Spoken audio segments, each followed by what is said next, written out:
এই দেশটাকে তার বাপের জমিদারি মনে করত। উনি মাঝে মাঝেই কাঁদতেন, তার পরিবারের কথা বলে, তার বাবার কথা বলে, ভাইয়ের কথা বলে।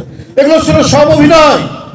ক্ষমতায় থাকার গ্যারান্টি নিশ্চিত করেছিল পার্শ্ববর্তী দেশ। এখন যেখানে তিনি পালিয়ে আছেন, আশ্রয় পেয়েছেন, তারা আর কেউ না। একদল করেছিলেন সম্রাটের মতো, রাজার মতো, বাদশার মতো আজীবন ক্ষমতায় থাকবেন, এটাই ছিল তার ইচ্ছা। একদলীয় দুঃশাসন বাকশাল কায়েম করেছিলেন। গুম খুন, মানুষ হত্যা করতে, তার বিরোধীদেরকে নিশ্চিহ্ন করে দিতে ন্যূনতম দ্বিধা করেননি, কুণ্ঠিত হননি। এটাই শেখ হাসিনার ছিল দর্শন, অন্য কিছু না। কেউ কেউ বলে যে তার গোটা পরিবার শুদ্ধ, তাদেরকে মেরে ফেলা হয়েছে, হত্যা করা হয়েছে, এটা হচ্ছে তার অজুহাত।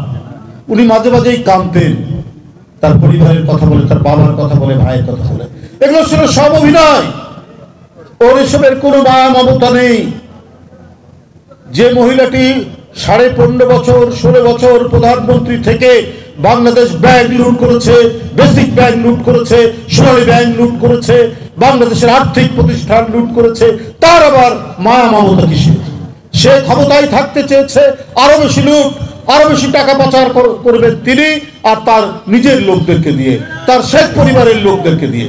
এইটাই হচ্ছে তার রাজনৈতিক দর্শন। তার স্বপ্ন ছিল একটাই, আমি বাংলাদেশকে আর্থিকভাবে দেউলিয়া করে দিয়ে আমি চলে যাব। সেখানেও একটা প্রতিহিংসা তার কাজ করে যে তার বাবা যখন মারা যায় 1975 সালের 15ই আগস্ট, মানুষ কেন ইন্না লিল্লাহে পড়েনি? এই ব্যথা, এই বেদনা তার আছে বলেই জনগণের প্রতি তার একটি বিদ্বেষ, জনগণের বিরুদ্ধে তার একটি প্রতিহিংসা।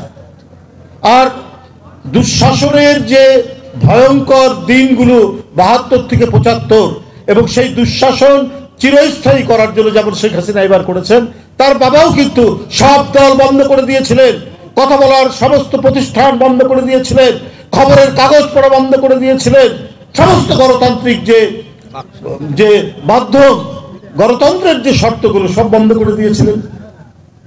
করে এক দল করেছিলেন সম্রাটের মতো, রাজার মতো, বাদশার মতো আজীবন ক্ষমতায় থাকবেন, এটাই ছিল তার ইচ্ছা। একদলীয় দুঃশাসন বাকশাল কায়েম করেছিলেন। এই পরিস্থিতিতে শেখ হাসিনা মনে করেছেন যে এইটা আমার বাপ যখন ব্যর্থ হয়েছে, আমাকে তো ব্যর্থ হওয়া যাবে না। তাই তিনি ছলে বলে কৌশলে জুলুম করে, ক্রস ফায়ার দিয়ে, গুম করে তিনি ক্ষমতায় থাকতে চেয়েছেন। আর এই ক্ষমতায় থাকার গ্যারান্টি নিশ্চিত করেছিল পার্শ্ববর্তী দেশ। এখন যেখানে তিনি পালিয়ে আছেন, আশ্রয় পেয়েছেন, তারা আর কেউ না। পৃথিবীর কোন দেশ, পৃথিবীর কোন গণতান্ত্রিক প্রতিষ্ঠান কেউ শেখ হাসিনাকে সমর্থন করেনি। শুধুমাত্র পার্শ্ববর্তী দেশ তারা তাকে সমর্থন করে।